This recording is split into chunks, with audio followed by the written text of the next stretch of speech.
영상 시작 전 여러분들의 구독과 좋아요는 큰 힘이 됩니다. 안녕하세요. 여러분, 오늘은 한 부부의 이야기를 들려드리려고 합니다. 아마 여러분 중에서도 비슷한 경험을 하신 분들이 계실지도 모르겠어요. 서울 송파구의 한 아파트 단지에서 새로운 삶을 시작한 신혼부부가 있었습니다. 결혼한 지 1년이 조금 넘은 이들은 아직도 서로에게 익숙해지는 중이었죠. 남편 준호는 31살로 대기업 영업팀에서 일하고 있었습니다. 매일 아침 7시 30분이면 집을 나서야 했고, 저녁에는 보통 9시가 넘어서야 돌아왔어요. 아내 수진이는 29살의 프리랜서 디자이너였습니다. 집에서 작업하는 일이 많아서 준호가 출근한 후에도 여유롭게 하루를 시작할 수 있었죠. 가끔은 클라이언트와 미팅이 있어서 오후에 외출하기도 했지만 대부분의 시간을 집에서 보냈습니다. 수진이는 원래 꼼꼼하고 차분한 성격이라 집안일도 깔끔하게 처리하는 편이었어요. 이들의 신혼집은 전세로 얻은 투룸 아파트였어요. 아직 가구도 부족하고 살림살이도 넉넉하지 않았지만 둘만의 공간이라는 것만으로도 충분히 행복했습니다. 수진이는 집 꾸미기에 열중했고, 준호는 퇴근 후 아내와 함께 보내는 시간이 하루 중 가장 소중했죠. 거실에는 아직 작은 소파 하나와 텔레비전만 있었지만 두 사람에게는 그것만으로도 충분했습니다. 준호에게는 대학 시절부터 이어진 절친한 친구가 있었습니다. 민수라는 이름의 그 친구는 준호와 같은 나이로 작은 카페를 운영하는 자영업자였어요. 준호와 민수는 대학교 1학년 때부터 룸메이트로 지내며 형제처럼 가까운 사이가 되었습니다. 둘은 함께 군대도 다녀왔고 취업 준비도 함께 했죠. 민수가 카페를 열 때도 준호가 적극적으로 도와주었고, 준호가 결혼 준비를 할 때도 민수가 옆에서 많은 조언을 해주었습니다. 민수는 준호의 결혼식에서 주례를 서기도 했고, 신혼집 이사할 때도 직접 와서 도와주었죠. 수진이와도 자연스럽게 친해져서 가끔 저녁에 함께 술을 마시거나 주말에 같이 영화를 보러 가기도 했습니다. 준호는 아내와 절친이 잘 지내는 모습을 보며 더없이 만족스러워했어요.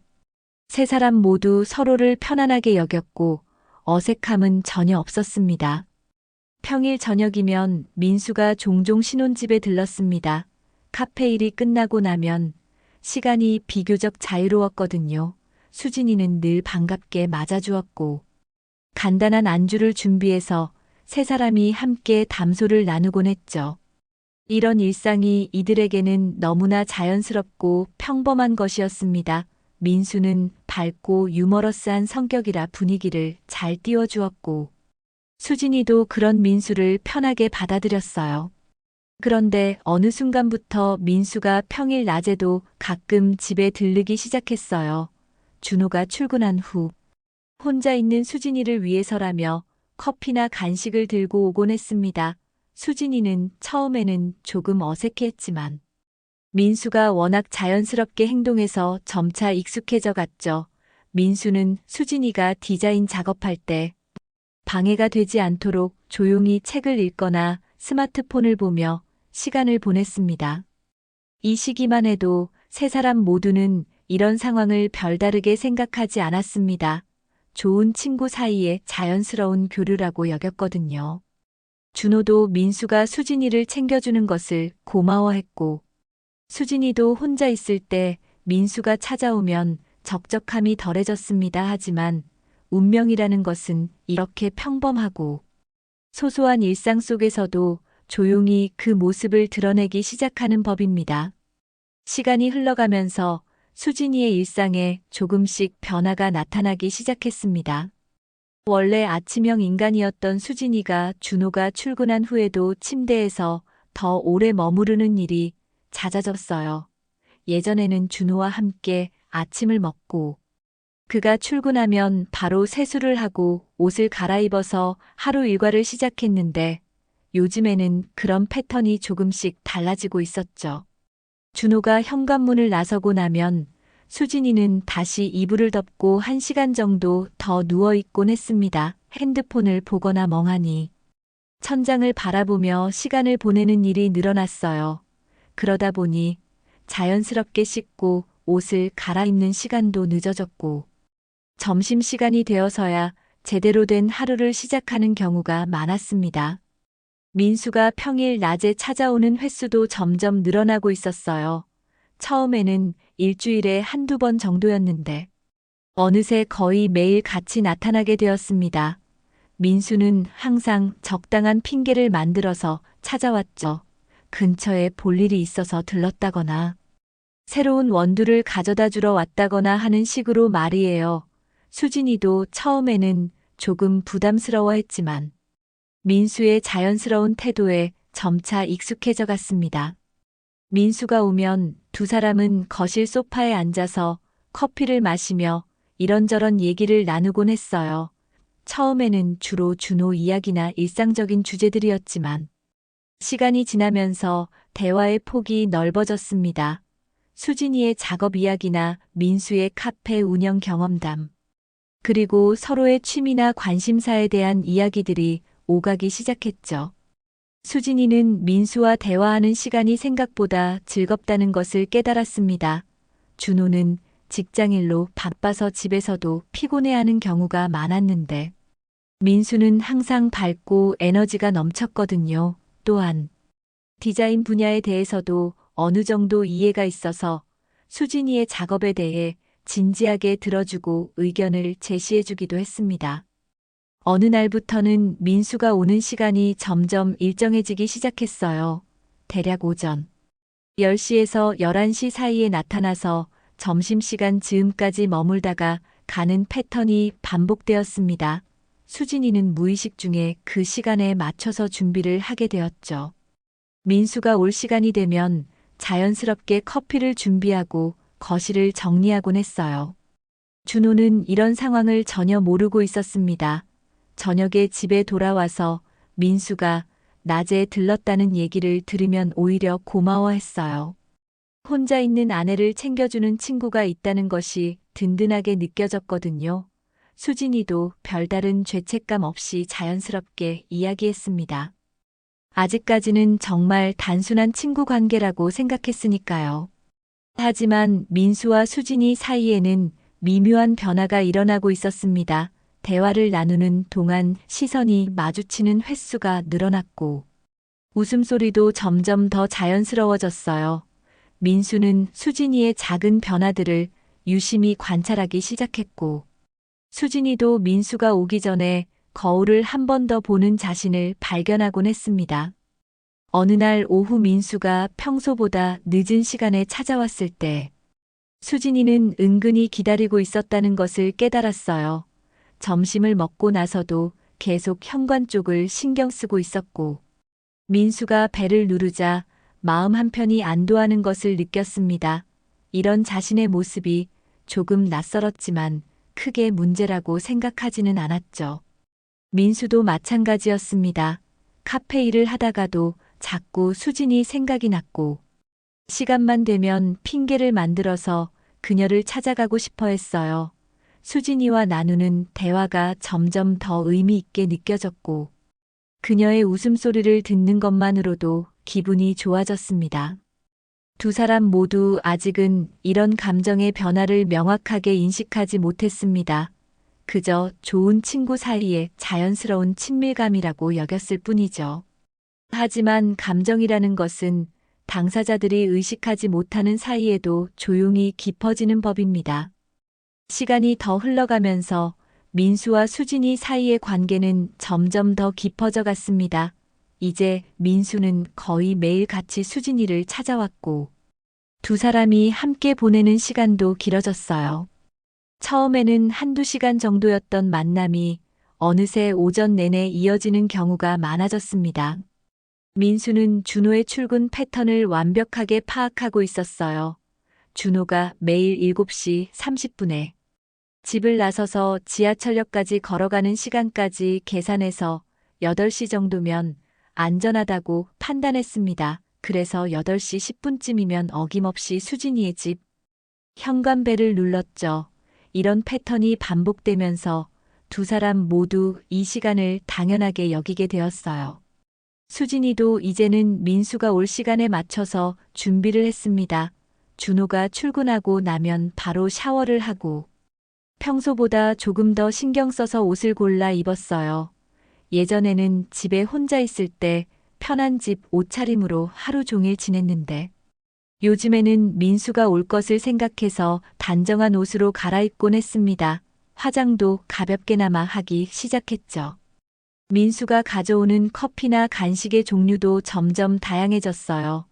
처음에는 자신의 카페에서 만든 간단한 커피 정도였는데 이제는 유명한 베이커리의 케이크나 고급 원두로 직접 내린 커피를 가져오기도 했습니다. 수진이는 이런 민수의 세심함이 고마웠고 점점 더 그의 방문을 기대하게 되었어요. 두 사람이 나누는 대화의 내용도 변화했습니다. 처음에는 일상적인 이야기나 준호에 관한 얘기가 대부분이었는데 이제는 서로의 개인적인 이야기를 많이 나누게 되었어요. 수진이는 결혼 전 연애 경험이나 장래 희망에 대해 이야기했고 민수도 자신의 과거나 카페를 운영하면서 겪은 어려움들을 털어놓았습니다. 어느 날부터는 수진이의 집안일 패턴에도 변화가 생겼어요. 예전에는 아침에 일어나면 바로 설거지를 하고 빨래를 돌리고 청소를 했는데 이제는 민수가 오고 나서야 그런 일들을 하게 되었습니다. 민수와 함께 있는 시간이 우선순위가 되어버린 거죠. 때로는 민수가 가고 나서도 하루 종일 집안일을 미루는 경우가 있었어요. 수진이의 디자인 작업에도 영향이 미쳤습니다. 민수가 와서 함께 시간을 보내고 나면 집중력이 떨어져서 작업 효율이 예전만 못했어요. 마감이 있는 프로젝트도 점점 미루게 되었고 클라이언트와의 약속 시간도 가끔 놓치는 일이 생겼습니다. 하지만 수진이는 이런 변화를 크게 문제 삼지 않았죠. 민수도 마찬가지로 자신의 카페 운영에 소홀해지기 시작했어요. 직원에게 일을 맡기고 수진이를 보러 가는 일이 잦아졌고 카페에 있을 때도 자꾸 수진이 생각에 빠져 있곤 했습니다. 새로운 메뉴 개발이나 매장 관리에 대한 관심도 예전만 못했어요. 두 사람이 함께 보내는 시간 동안 분위기도 점점 달라졌습니다. 처음에는 거실 소파에 적당한 거리를 두고 앉아서 대화했는데 이제는 자연스럽게 가까이 앉게 되었어요. 커피잔을 건네주거나 받을 때 손이 스치는 일도 잦아졌고 그럴 때마다 두 사람 모두 묘한 설렘을 느꼈습니다. 수진이는 민수와 함께 있을 때 자신이 더 매력적으로 느껴진다는 것을 깨달았어요. 민수는 수진이의 이야기를 진지하게 들어주었고 그녀의 의견을 존중해 주었습니다. 또한 수진이를 바라보는 민수의 시선에서 특별한 감정을 읽을 수 있었죠. 이런 관심과 애정이 수진이에게는 새로운 활력을 주었어요. 민수 역시 수진이와 함께하는 시간이 점점 더 소중해졌습니다. 그녀의 웃음소리를 듣고 있으면 시간 가는 줄 모르겠고 그녀가 보여주는 작은 표정 변화들도 모두 의미 있게 다가왔어요. 수진이와 대화할 때면 마치 세상에서 가장 중요한 일을 하고 있는 것 같은 기분이 들었습니다. 두 사람 모두 아직은 이런 감정을 명확하게 정의하지 않았지만 서로에 대한 특별한 감정이 있다는 것은 인정하고 있었어요. 하지만 준호라는 존재 때문에 그 감정을 표현하거나 더 발전시키는 것은 조심스러웠죠. 그래서 지금처럼 애매한 상태를 유지하는 것이 최선이라고 생각했습니다. 하지만 감정이라는 것은 통제할 수 있는 것이 아니었어요. 두 사람 사이의 긴장감과 설렘은 날이 갈수록 커져만 갔고 언젠가는 임계점에 도달할 것이 분명해 보였습니다. 어느 평범한 목요일 아침이었습니다. 준호는 평소와 다름없이 7시 30분에 집을 나섰어요. 지하철역으로 향하던 중 핸드폰을 확인하다가 아파트 관리사무소에서 온 문자를 발견했습니다. 현관 CCTV 녹화 파일이 용량 부족으로 일주일 후면 자동 삭제된다는 안내였죠. 준호는 혹시나 해서 보안상 필요할지도 모른다는 생각에 점심시간에 관리사무소에 들러서 최근 녹화 파일들을 확인해 보기로 했어요. 점심시간이 되어 관리사무소를 찾은 준호는 직원의 도움을 받아 지난 일주일간의 현관 CCTV 영상을 빠르게 훑어보았습니다. 대부분 자신과 수진이가 출입하는 모습이었는데 그 중에서 조금 이상한 장면을 발견했어요. 민수가 준호의 출근 시간과 거의 비슷한 시각에 집으로 들어가는 모습이 여러 번 찍혀 있었던 거죠. 처음에는 우연의 일치라고 생각했습니다. 민수가 카페 출근길에 잠깐 들른 것일 수도 있고, 수진이에게 급한 용건이 있어서 일찍 찾아온 것일 수도 있었으니까요. 하지만 영상을 자세히 보니 민수가 들어가는 시간이 너무 일정했어요. 준호가 집을 나선 지 정확히 30분에서 40분 후에 나타나는 패턴이 반복되고 있었습니다. 준호는 이상하다는 생각을 지울 수 없었어요. 민수의 카페는 오전 10시에 문을 여는데 왜 그보다 훨씬 이른 시간에 수진이를 찾아가는 걸까요? 그것도 거의 매일 같이 말이에요. 준호는 마음 한편으로 불안감이 스며드는 것을 느꼈지만 동시에 자신이 친구를 의심하고 있다는 사실에 죄책감도 들었습니다. 그날 저녁 집에 돌아온 준호는 평소와 다름없이 행동하려고 노력했어요. 수진이에게 민수가 오늘도 들렀는지 자연스럽게 물어보았습니다. 수진이는 별다른 이상함 없이 민수가 오전에 잠깐 들렀다가 갔다고 답했죠. 준호는 더 자세히 묻고 싶었지만 괜한 의심으로 분위기를 어색하게 만들고 싶지 않아서 그냥 넘어갔어요. 며칠 후 또 다른 이상한 일이 벌어졌습니다. 준호가 냉장고를 열었을 때 며칠 전까지 있었던 와인 한 병이 없어진 것을 발견했어요. 그 와인은 준호가 회사 상사로부터 선물 받은 꽤 비싼 것이었는데 특별한 날을 위해 아껴두고 있었거든요. 준호는 수진이에게 와인에 대해 물어보았습니다. 수진이는 잠깐 당황하는 기색을 보이더니 민수가 며칠 전에 스트레스가 심하다고 하길래 함께 마셨다고 대답했어요. 그러면서 미안하다며 다음에 똑같은 걸로 사주겠다고 약속했습니다. 준호는 겉으로는 괜찮다고 했지만 속으로는 조금 서운했어요. 자신과 상의도 없이 그런 비싼 와인을 민수와 함께 마셨다는 것이 이해되지 않았거든요. 그 다음 주 주말에는 더욱 이상한 일이 일어났습니다. 수진이가 빨래를 하다가 세탁기에서 작은 단추 하나를 발견했다며 준호에게 가져왔어요. 그런데 그 단추는 준호의 셔츠에서 떨어진 것이 아니었습니다. 준호는 자신의 모든 셔츠를 확인해 봤지만 그런 스타일의 단추가 달린 옷은 없었어요. 수진이는 어디서 나온 건지 모르겠다며 고개를 갸우뚱했지만 준호의 마음속에는 의심의 씨앗이 더욱 커져갔습니다. 혹시 민수의 셔츠에서 떨어진 건 아닐까요? 민수가 집에 와서 옷을 벗었다가 입는 과정에서 단추가 떨어질 수 있었거든요. 하지만 그런 상상을 하는 자신이 너무 추악하게 느껴져서 그 생각을 억지로 지워버렸어요. 준호는 점점 더 혼란스러워졌습니다. 한편으로는 10년 넘게 형제처럼 지내온 민수를 의심한다는 것이 말이 안 된다고 생각했어요. 민수는 준호의 결혼을 누구보다 축하해 주었고 지금도 두 사람의 행복을 진심으로 바라고 있는 것 같았거든요. 또한 수진이도 결혼한 지 얼마 안 된 신부로서 그런 일을 할 리가 없다고 믿고 싶었어요. 하지만 다른 한편으로는 계속해서 이상한 징조들이 발견되고 있었습니다. CCTV에 찍힌 민수의 방문 패턴도 그렇고 사라진 와인도 그렇고 정체불명의 단추도 그런 거죠.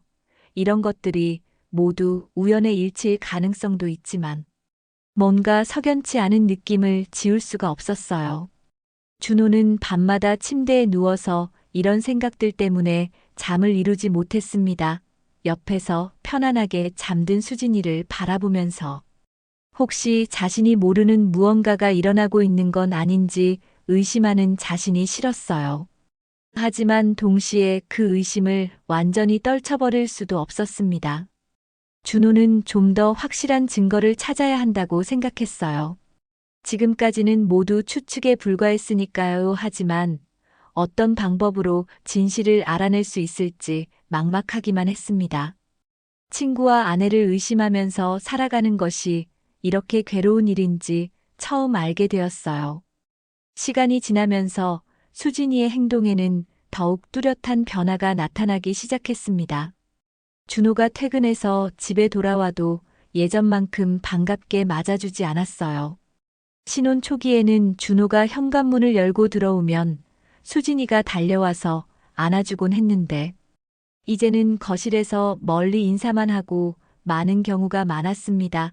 준호는 이런 변화를 처음에는 결혼 생활에 익숙해져서 그런 거라고 생각했어요.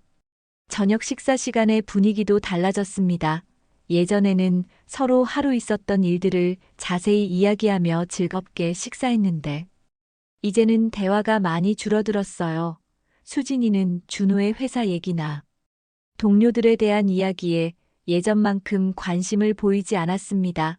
대답도 간단하게 하고 넘어가는 경우가 많았죠. 준호가 무슨 일이 있었는지 물어봐도 별일 없었다며 짧게 답하곤 했어요. 가장 큰 변화는 부부 관계에서 나타났습니다. 수진이는 준호의 스킨십을 자연스럽게 피하기 시작했어요. 준호가 어깨에 손을 올리거나 안으려고 하면 은근히 몸을 빼거나 다른 일이 있다며 자리를 뜨곤 했습니다. 밤에 잠자리를 함께 하는 것도 점점 어려워졌죠. 수진이는 피곤하다거나 몸이 좋지 않다는 핑계로 준호의 접근을 거부했어요. 준호는 이런 수진이의 변화가 신혼생활의 자연스러운 과정이라고 생각하려고 노력했습니다. 결혼 초기의 열정이 조금씩 식어가는 것은 당연한 일일 수도 있었으니까요. 하지만 변화의 속도가 너무 급작스럽다는 생각이 들었어요. 불과 몇 달 전만 해도 수진이는 준호에게 매우 애정 표현을 자주 했었는데 이제는 그런 모습을 전혀 찾아볼 수 없었습니다. 반면에 수진이가 민수와 나누는 대화는 오히려 늘어나고 있었어요.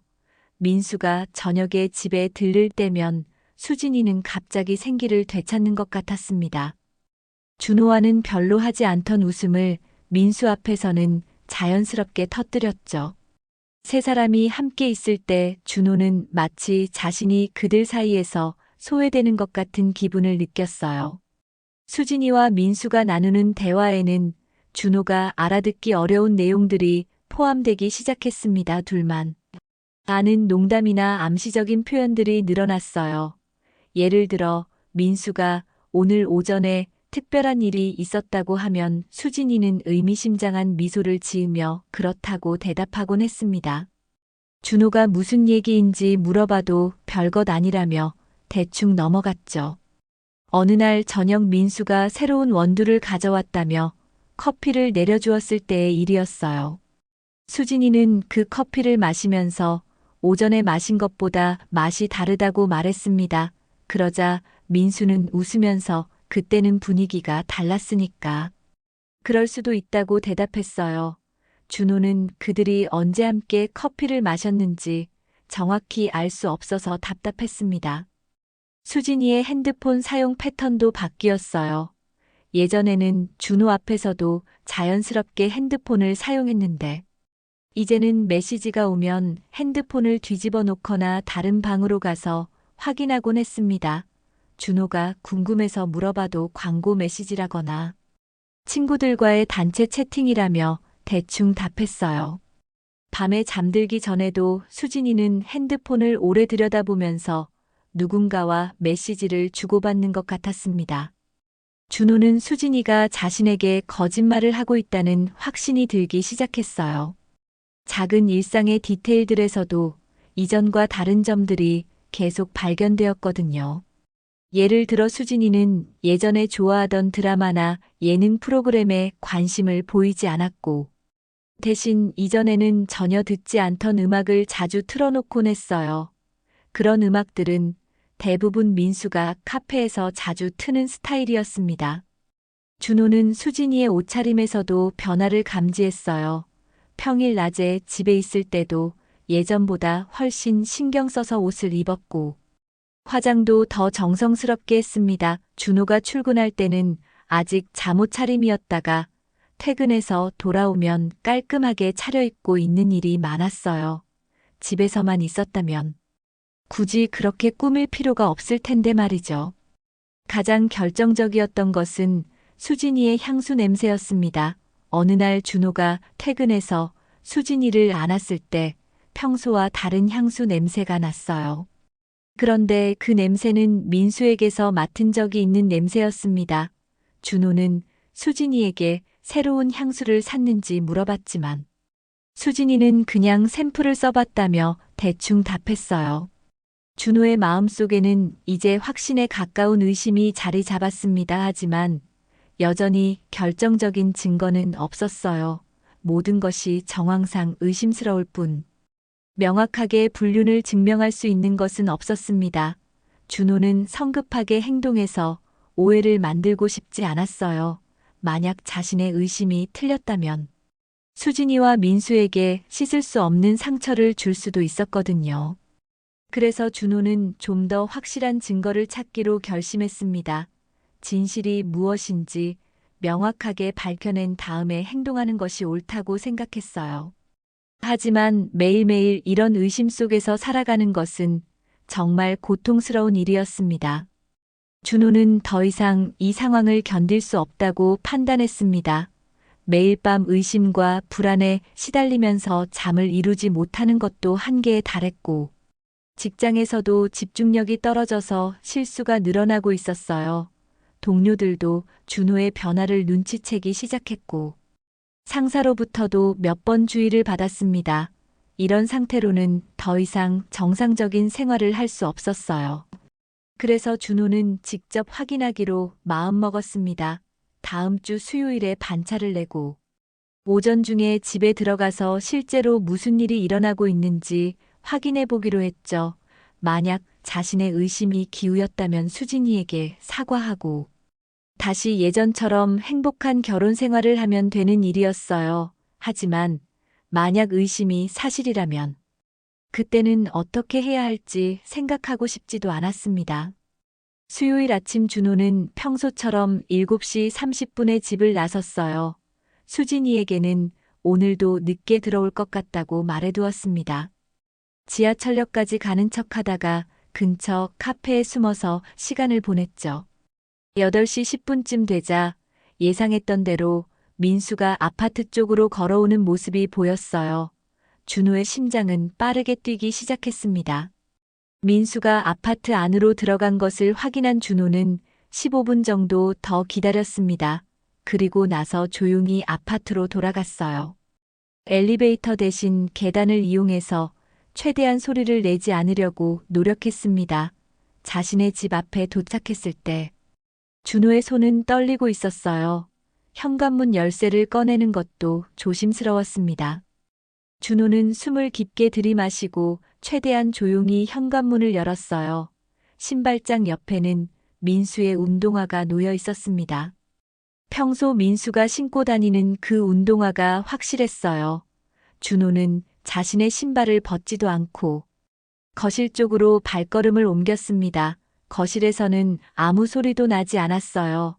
하지만 침실 쪽에서 작은 소음이 들려왔습니다. 준호는 최대한 조심스럽게 침실 문 쪽으로 다가갔어요. 문이 살짝 열려 있어서 안을 들여다볼 수 있었습니다.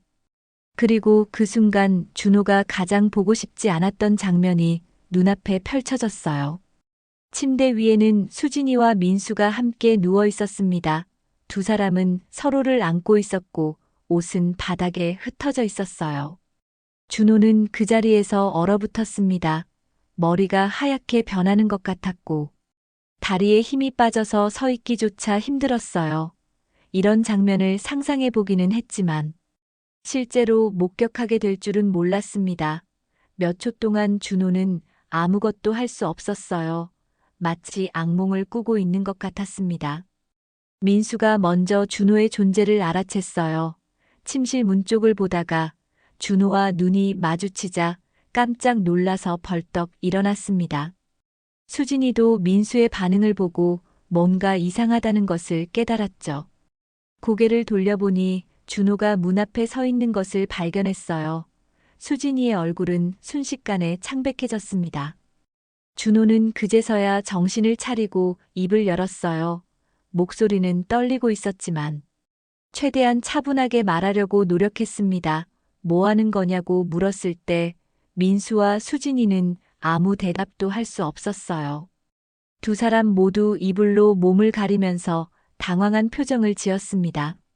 민수는 서둘러 옷을 주워 입으면서 변명을 늘어놓기 시작했어요.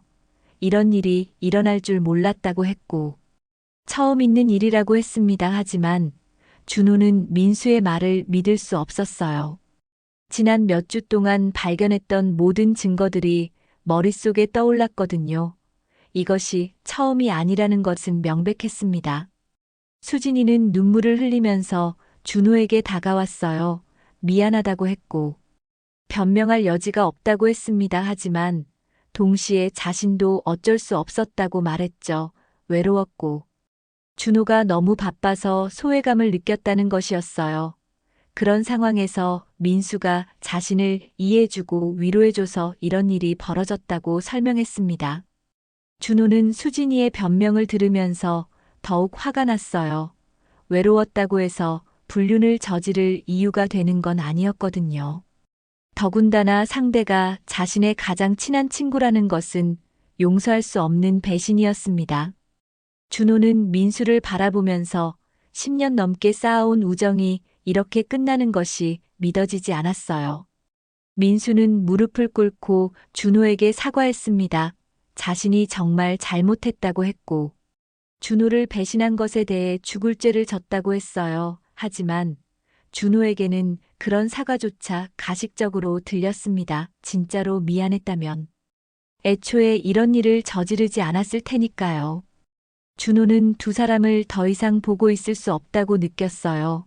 당장 집에서 나가라고 했고, 다시는 자신 앞에 나타나지 말라고 했습니다. 민수는 급하게 옷을 주워 입고 집을 나갔고, 수진이는 침실에 남아서 계속 울고 있었어요. 준호도 집을 나와서 한동안 거리를 걸었습니다. 머릿속이 복잡해서 정리가 되지 않았어요. 이제 준호는 어떻게 해야 할지 결정해야 했습니다. 이 배신을 그냥 넘어갈 수는 없었어요. 수진이와 민수가 저지른 일은 단순한 실수가 아니라 계획적이고 지속적인 배신이었거든요. 준호는 법적인 조치를 취해야 한다고 생각했습니다. 준호는 1시간 정도 동네를 걸어다니면서 머리를 정리했습니다. 처음에는 분노와 배신감으로 아무 생각도 할 수 없었지만 시간이 지나면서 조금씩 냉정함을 되찾았어요. 이제 감정적으로만 행동할 수는 없었습니다. 앞으로 어떻게 해야 할지 현실적으로 계획을 세워야 했죠. 집으로 돌아왔을 때 수진이는 거실 소파에 앉아서 울고 있었어요. 준호가 들어오자 다시 사과하기 시작했습니다. 정말 미안하다고 했고, 자신이 잘못했다는 것을 안다고 했어요. 하지만 동시에 자신만의 사정도 있었다며 변명을 늘어놓기 시작했습니다. 수진이는 사랑해서 그런 게 아니라고 말했어요. 단지 외로웠고, 준호가 너무 바빠서 자신에게 관심을 주지 않는다고 느꼈다고 했습니다. 그런 상황에서 민수가 자신의 이야기를 들어주고 위로해줬기 때문에 의지하게 되었다고 설명했죠. 처음에는 정말 친구로만 생각했는데 시간이 지나면서 감정이 변했다고 했어요. 준호는 수진이의 말을 들으면서 더욱 화가 났습니다. 외로웠다는 것이 불륜의 이유가 될 수 있느냐고 물었어요. 그리고 왜 자신과 먼저 대화하려고 하지 않았느냐고 따졌습니다. 부부 사이에 문제가 있으면 서로 이야기해서 해결해야 하는 것 아니냐고 말이죠. 하지만 수진이는 준호가 너무 바빠서 그런 대화를 할 기회가 없었다고 대답했어요. 수진이는 계속해서 이것이 순간의 실수였다고 주장했습니다. 민수와 깊은 감정을 나눈 것은 맞지만 준호를 배신할 의도는 없었다고 했어요. 그저 외로움을 달래기 위한 것이었고, 언젠가는 정리하려고 생각했다고 말했습니다. 하지만 준호는 그런 변명을 들을 수 없었어요. 준호는 수진이에게 얼마나 오래전부터 이런 일이 있었는지 물어봤습니다. 수진이는 처음에는 대답을 회피하려고 했지만 준호가 계속 추궁하자 결국 한 달 전부터라고 인정했어요. 민수가 매일 아침 찾아온 것도 맞다고 했고 그때마다 함께 시간을 보냈다고 털어놓았습니다. 준호는 한 달이나 되는 시간 동안 자신이 속아왔다는 사실에 더욱 충격을 받았어요. 그동안 수진이가 보여준 모든 행동들이 거짓이었다는 것이 믿어지지 않았습니다. 아침에 자신을 배웅하면서 사랑한다고 말하고 저녁에 맞아주면서 반갑다고 인사했던 모든 것들이 연기였던 거죠.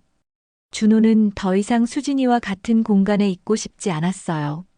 당장 이혼 절차를 밟겠다고 선언했습니다. 수진이는 그러지 말아달라고 애원했지만 준호의 마음은 이미 굳어 있었어요. 이런 배신을 용서하고 다시 예전처럼 살 수는 없었거든요. 준호는 옷가지 몇 벌과 필요한 물건들을 챙겨서 집을 나섰습니다. 당분간은 회사 근처 고시원에서 지내기로 했어요. 그리고 바로 이혼 전문 변호사를 찾아가기로 결심했습니다. 인터넷에서 평이 좋은 변호사를 찾아서 당일 상담 예약을 잡았죠. 변호사 사무실에서 준호는 지금까지의 상황을 자세히 설명했어요.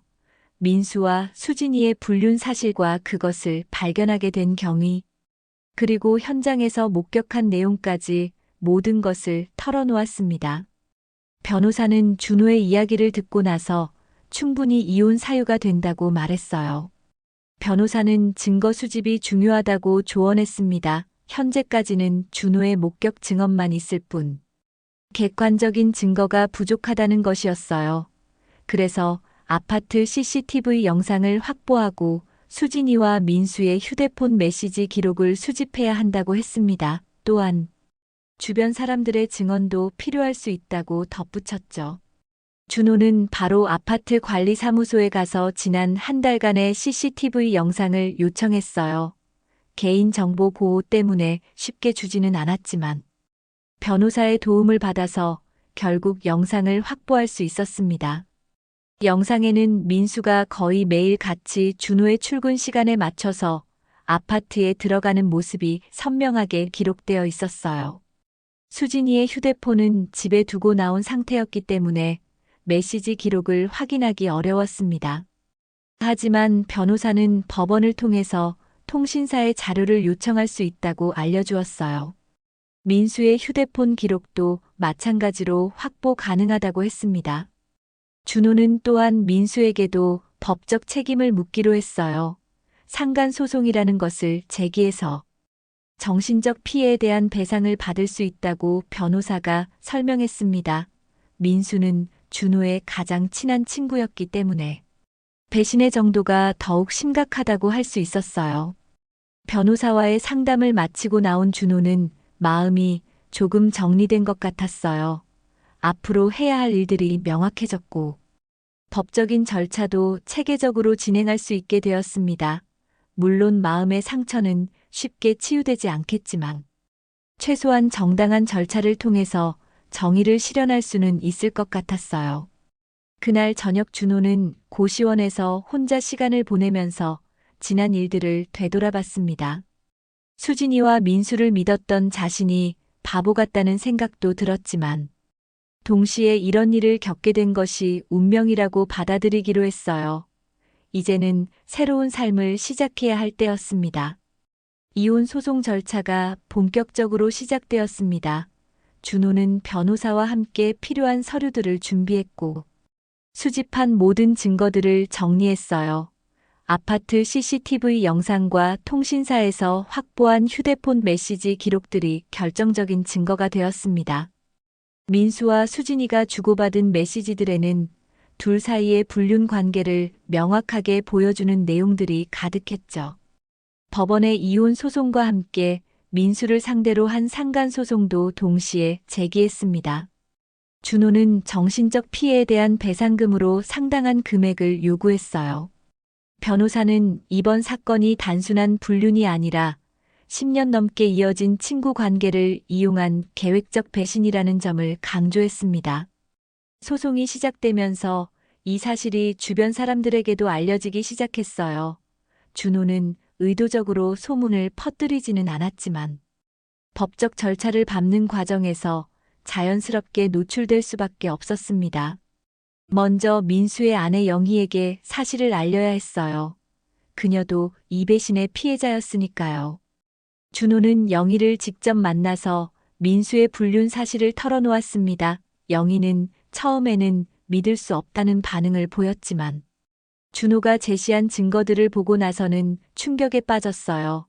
민수와 결혼한 지 3년이 된 영희에게는 청천벽력 같은 소식이었습니다.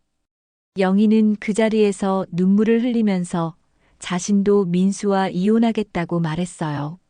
민수의 부모님과 형제들에게도 이 사실이 알려졌습니다. 민수의 어머니는 준호에게 직접 전화를 걸어서 사과했어요. 자식이 저지른 일에 대해 부모로서 책임을 느낀다고 했고, 어떻게든 용서를 구하고 싶다고 했습니다. 하지만 준호는 이미 돌이킬 수 없는 일이라고 답했죠. 수진이의 가족들도 상황을 알게 되었어요. 수진이의 부모님은 딸의 행동에 깊은 실망을 표했고, 준호에게 사과 편지를 보내기도 했습니다. 수진이의 언니는 준호를 직접 찾아와서 동생을 대신해서 용서를 빌었지만 준호의 마음은 이미 굳어 있었어요. 직장에서도 이 소식이 퍼지기 시작했어요. 준호는 동료들에게 자세한 얘기는 하지 않았지만 이혼 절차 때문에 가끔 법원에 가야 한다는 사실이 알려졌습니다. 동료들은 준호를 위로해 주려고 했지만 준호는 개인적인 일이라며 크게 개의치 않는다고 말했어요. 민수의 카페 손님들 사이에서도 소문이 돌기 시작했어요. 민수는 카페 운영을 제대로 할 수 없는 상태가 되었고, 결국 가게 문을 닫아야 했습니다. 단골 손님들은 갑작스럽게 가게가 문을 닫는 이유를 궁금해했고, 점차 진실이 알려지면서 민수에 대한 시선이 차가워졌어요. 수진이도 사회적으로 고립되기 시작했어요. 프리랜서 디자이너로 일하면서 맺었던 인맥들이 하나둘씩 등을 돌렸습니다. 특히 기혼 여성 클라이언트들은 수진이와 일하기를 꺼려했어요. 불륜을 저지른 여성이라는 낙인이 찍히면서 일거리도 점점 줄어들었습니다.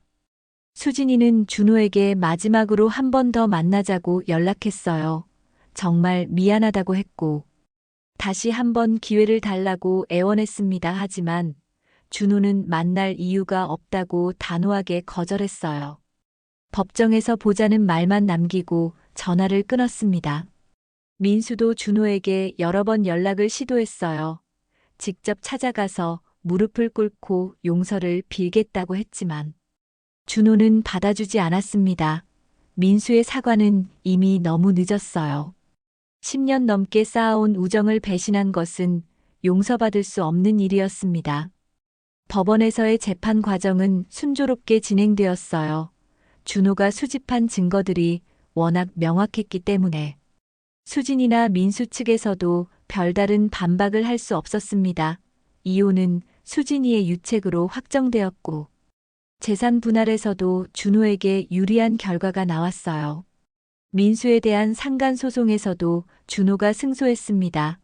민수는 상당한 금액의 배상금을 지불해야 했고, 이로 인해 경제적으로도 큰 타격을 받았어요.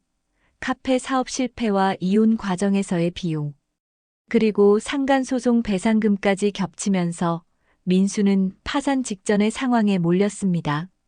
모든 법적 절차가 끝나고 준호는 새로운 삶을 시작했어요.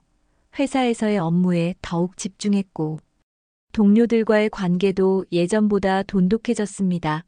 주말에는 새로운 취미를 찾아서 등산이나 독서 모임에 참여하기도 했어요. 처음에는 혼자 지내는 것이 외로웠지만 시간이 지나면서 점차 적응해 갔습니다. 준호는 이번 일을 통해서 사람을 믿는다는 것의 소중함과 동시에 위험성도 깨달았어요.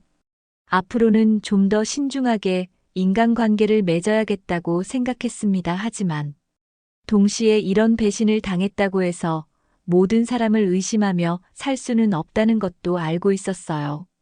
수진이는 이혼 후 원래 살던 집을 나와서 원룸에서 혼자 살게 되었습니다. 일거리도 줄어들어서 경제적으로 어려움을 겪었고 사회적으로도 고립된 상태가 계속되었어요. 가족들과의 관계도 예전 같지 않았고 친구들도 하나둘씩 연락을 끊어갔습니다. 민수는 모든 것을 잃었어요. 아내와 이혼했고 사업도 실패했으며 친구들도 모두 등을 돌렸습니다. 부모님과의 관계도 악화되었고 경제적으로도 바닥까지 떨어졌어요. 순간의 선택이 인생 전체를 망쳐버린 것이었습니다. 준호는 가끔 수진이와 민수가 어떻게 지내고 있는지 궁금하기도 했지만 그들의 소식을 일부러 찾아보지는 않았어요. 이미 끝난 일이고 자신은 앞으로 나아가야 했으니까요. 배신의 상처는 여전히 남아 있었지만 그것이 새로운 삶을 시작하는데 장애가 되지는 않을 것이라고 다짐했습니다. 이렇게 한때 행복했던 세 사람의 관계는 완전히 파괴되었고 각자 전혀 다른 길을 걷게 되었습니다. 신뢰와 배신, 사랑과 욕망이 만들어낸 비극적인 결말이었어요.